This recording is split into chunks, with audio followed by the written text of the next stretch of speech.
ഞാനൊക്കെ driving test പഠിച്ച സമയത്തെ ഒരു ആശാൻ ഇതുപോലെ ഇരിക്കും, നമ്മൾ ഇരിക്കുന്നു. പക്ഷെ ആശാന്റെ കാലിലും ഈ ബ്രേക്കിംഗ് ക്ലച്ചും ഉണ്ടായിരുന്നു. ഇപ്പോഴത്തെ ഒരു പരിശോധന അല്ലെങ്കിൽ ടെസ്റ്റിംഗ് രീതിയിൽ ഈ ക്ലച്ചും ബ്രേക്കും ഡ്യുവൽ ക്ലച്ചും ബ്രേക്കും ഉണ്ടോ? ഇപ്പോഴത്തെ രീതിയിൽ അതായത് പുതിയതായിട്ട് ഇപ്പൊ പറയുന്ന സർക്കാർ പറയുന്ന രീതി അനുസരിച്ച് ഡ്യുവൽ ക്ലച്ച് പാടില്ല എന്നാണ് ടെസ്റ്റിന്. പക്ഷെ അത് ഒരിക്കലും അതൊരു വരുന്ന ഉദ്യോഗസ്ഥനോ വരുന്ന കാൻഡിഡേറ്റിനോ അതൊരു സുരക്ഷിതമായി എത്ര വാഹനം ഓടിക്കാത്ത ആളാണെങ്കിലും ഈ ടെസ്റ്റ് സമയത്ത് അവർ മാനസികമായി ഒരു പകർച്ച ഉണ്ടാകും. ഇങ്ങനെ പോകുന്ന വഴിക്ക് എന്റെ നിയന്ത്രണം വിട്ടു പോകുന്നു, എന്ത് ചെയ്യാൻ പറ്റും? പെട്ടെന്ന് തന്നെ നമുക്ക് ഇതിന്റെ ബ്രേക്കും ചവിട്ടി ക്ലച്ചും ചവിട്ടി വാഹനം നിർത്താൻ പറ്റും. മറ്റേ സാധിക്കില്ല. ഈ വരുന്ന സമയത്ത് ഇനി വരാൻ പോകുന്ന ടെസ്റ്റുകളാണെങ്കിൽ ഉറപ്പായിട്ട് അത് ഒരു സുരക്ഷിതമല്ല.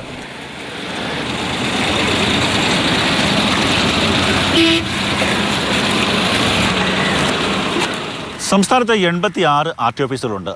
അതിൽ 6 മാത്രമാണ് സർക്കാരിൻ്റെ ഉടമസ്ഥതയിൽ ഡ്രൈവിംഗ് പരിശീലനത്തിനും ടെസ്റ്റിനും വേണ്ടിയുള്ള ഗ്രൗണ്ട് ഉള്ളത്. ബാക്കിയുള്ള സ്ഥലങ്ങളിലൊക്കെ തന്നെ ഡ്രൈവിംഗ് സ്കൂൾ ഉടമകൾ വാടകയ്ക്കെടുത്ത് നൽകുന്ന സ്ഥലങ്ങളിലാണ് ഡ്രൈവിംഗ് പരിശീലനവും ടെസ്റ്റും നടക്കുന്നത്.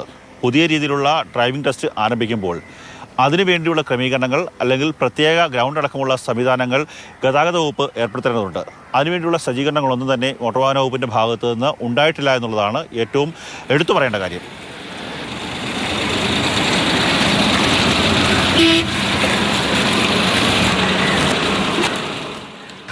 ഗവൺമെൻറ് ആയാലും ജനപ്രതിനിധികളായാലും പൊതുജനങ്ങളായാലും ഇതിനെ നല്ല രീതിയിൽ പഠന വിഷയമാക്കി പ്രതിസന്ധികളില്ലാതെ മുന്നോട്ട് പോകുന്ന ഏത് തീരുമാനങ്ങളും വന്നേ പറ്റൂ.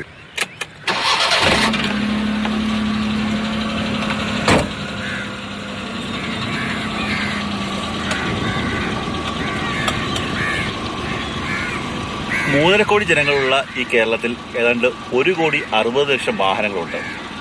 ഇത്രയും വാഹനങ്ങളുള്ളപ്പോൾ ഒരു ദിവസം ഒരു RT ഓഫീസിന്റെ കീഴിൽ 40 ടെസ്റ്റുകൾ മാത്രം നടത്തിയാൽ എത്ര പേർക്ക് ഈ വാഹനങ്ങളുമായി റോഡിൽ ഇറങ്ങാൻ സാധിക്കും?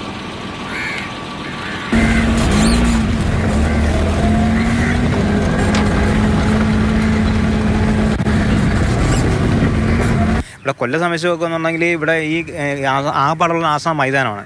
ഈ ആസാം മൈതാനത്ത് ഈ സംവിധാനം ഒരുക്കാനുള്ള പ്രായോഗികമായ ബുദ്ധിമുട്ടുകളുണ്ട്. അതുകൊണ്ട് ആ സംവിധാനം ഒരുക്കാതെ ഒരിക്കലും ഗവൺമെൻറ്റിലേക്ക് വന്നത് ഞങ്ങളെ അതിലേക്ക് പ്രേരിപ്പിക്കുന്നതും വളരെ സങ്കടകരമായ കാര്യമാണ്.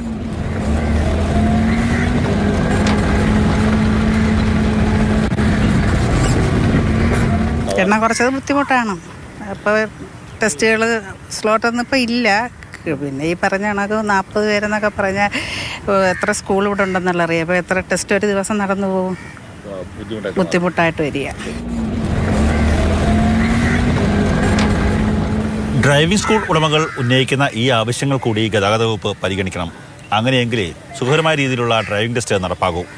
ക്യാമറമാൻ ഷാനവാസ് പരീദിനൊപ്പം കണ്ണൻ നായർ, മാതൃഭൂമി ന്യൂസ്, കൊല്ലം.